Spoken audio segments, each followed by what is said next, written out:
اللہ تعالیٰ اپنے بندوں سے کس قدر محبت فرماتا ہے، کس قدر محبت کا اظہار فرماتا ہے، آپ اس سے اندازہ لگائیں کہ رمضان جیسا عظیم مہینہ، بابرکت مہینہ، مغفرت و نجات کا مہینہ، رحمتوں کی بارش کا مہینہ حضور علیہ الصلوۃ والسلام کی امت کو عطا فرماتا ہے، اپنے بندوں کو عطا فرماتا ہے، تاکہ اگر کوئی گنہگار ہو تو وہ توبہ کر کے میری بارگاہ میں آئے، وہ توبہ کر کے پاک و صاف ہو جائے۔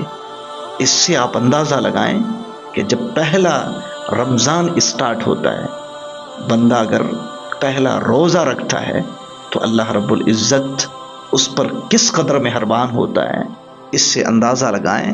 اگر اس کے گناہ پہاڑ کے برابر ہو، سمندر کے جھاگ کے برابر ہو، اللہ تعالیٰ اسے معاف کر دیتا ہے۔ اس قدر اللہ رب العزت اپنے بندوں سے محبت کرتا ہے۔ اس لیے پہلے عشرے کو اللہ رب العزت نے رحمتوں کا گہوارہ بنایا ہے۔ پہلے عشرے میں اللہ رب العزت کے بے شمار رحمتوں کی بارشیں نازل ہوتی ہیں، بارشیں برستی ہیں۔ دوسرا عشرہ جب اسٹارٹ ہوتا ہے تو اللہ رب العزت مغفرت کی بارش فرماتا ہے، اور جب آخری عشرہ، تیسرا عشرہ جب شروع ہوتا ہے تو اللہ رب العزت نجات کا پروانہ عطا فرماتا ہے۔ گنہگاروں کی بخششیں ہوتی ہیں، گنہگاروں کو نجات کا پروانہ سنایا جاتا ہے۔ اللہ رب العزت اپنے بندوں سے بڑا پیار فرماتا ہے۔ اس لیے رمضان میں اللہ رب العزت کی عبادت کرنے والوں کی نیکیوں میں رب کائنات اضافہ فرماتا ہے۔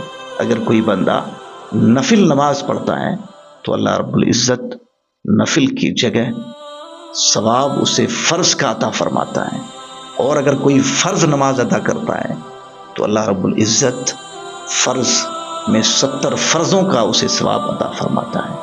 سوچیں ذرا، وہ رب ہم سے کتنی محبت کرتا ہے، اس کے باوجود بھی اگر ہم اس رب کی عبادت نہ کریں، اس رب کو سجدہ نہ کریں، اللہ رب العزت کی عبادت کے لیے وقت نہ نکالیں، تو آپ پر افسوس ہے۔ مجھے ایک حدیث پاک یاد آ رہی ہے۔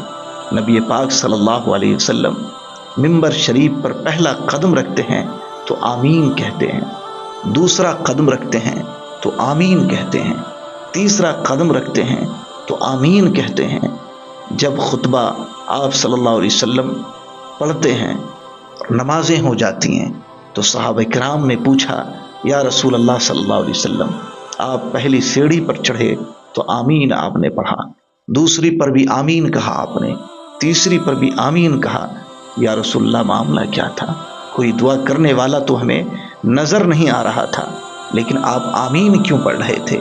تو نبی پاک صلی اللہ علیہ وسلم نے فرمایا کہ اے میرے صحابہ، اس وقت حضرت سیدنا جبریل علیہ السلام میرے پاس تشریف لائے تھے، اور آپ فرما رہے تھے کہ اس کی ناک گرد آلود ہو، جس نے اپنے ماں باپ کو بڑھاپے میں پایا اور وہ ماں باپ کی خدمت کر کے جنت نہ حاصل کر سکا ہو۔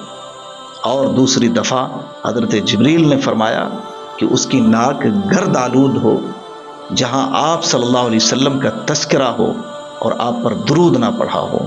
اور تیسری دفعہ حضرت جبریل نے فرمایا کہ اس کی ناک گرد آلود ہو گئی، جس نے رمضان کا مہینہ پایا اور اس کے باوجود بھی وہ اپنے گناہوں کو بخشوا نہ سکا، اپنے گناہوں کو بخشوا نہ سکا، رب کو راضی نہ کر سکا۔ اللہ اکبر میرے بھائی، رمضان بڑا پیارا مہینہ ہے، بڑا بابرکت مہینہ ہے، یہ مغفرت والا، نجات والا مہینہ ہے۔ رب کو راضی کر لیں، رب کی بارگاہ میں آئیں، گڑ گڑائیں، توبہ کریں۔ اللہ تواب الرحیم ہے، اللہ غفور الرحیم ہے، اللہ بڑا مہربان ہے۔ وہ تو 70 ماؤں سے بھی زیادہ اپنے بندے سے محبت فرماتا ہے۔